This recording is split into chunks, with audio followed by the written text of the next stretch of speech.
பரிசுத்த நாமத்திற்கு மகிமை உண்டாவதாக. இந்த கால வேளை உங்கள் அனைவரையும் ஆண்டவராகிய இயேசு கிறிஸ்துவின் இன்ப நாமத்தில் உங்களை அன்போடு வாழ்த்தி வரவேற்கிறேன். விண்துளிகள் வாயிலாக இந்த நாளிலே சந்திப்பதிலே மிகுந்த மகிழ்ச்சி அடைகிறேன்.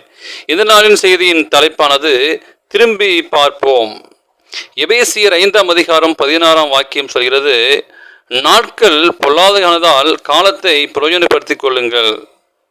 காலம் பொன் போன்றது என்பது பழமொழி. ஏனெனில் தங்கத்தை போல் காலமும் மதிப்புள்ளது என்பதால், ஆனால் இதைவிட காலம் உயிர் போன்றது என்றால் மிக பொருத்தமாகும். ஏனெனில் உயிர் ஒருமுறை போய்விட்டால் அது திரும்பாது.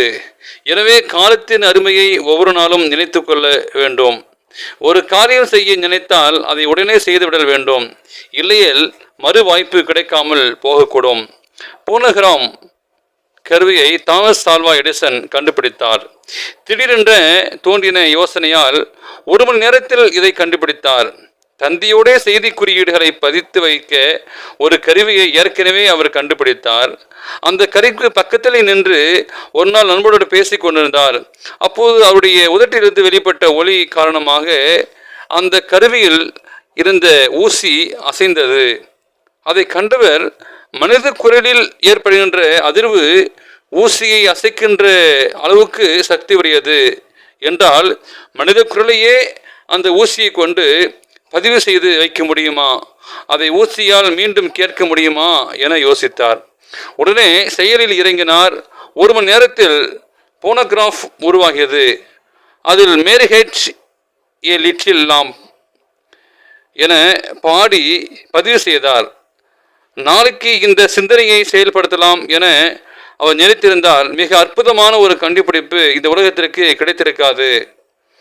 அவருக்கு சிந்தனை தோன்றி உலகத்திற்கு கிடைத்திருக்காது. அவருடைய சிந்தனை தோன்றியவுடன் உடனே செயலில் இறங்கி அதை செய்து முடித்தார்.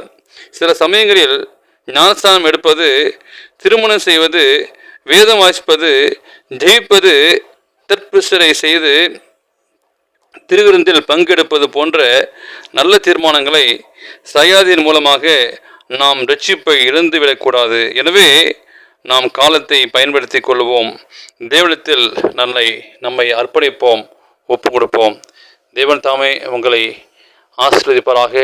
எடுக்கின்ற தீர்மானத்திலே கேட்கிற சத்தியத்தை கேட்டு ஒவ்வொரு நாளும் திருச்செவிலையும் எங்கெல்லாம் வாய்ப்பு கேட்கிறதோ அந்த சத்தியத்தை கேட்டு தீர்மானம் பண்ணுங்கள், ஒப்பு கொடுங்கள், காலத்தை பிரயோஜனப்படுத்திக் கொள்ளுங்கள். தேவன் தாமே உங்களை ஆசீர்வதிப்பாராக. இந்த நாளின் செய்தியை கேட்டு உங்களையும், இந்த நாளை திருமண நாளையும் பிறந்த நாளையும் காண்கிற பிறகுகளை தேவன் தாமே ஆசீர்வதிப்பார்.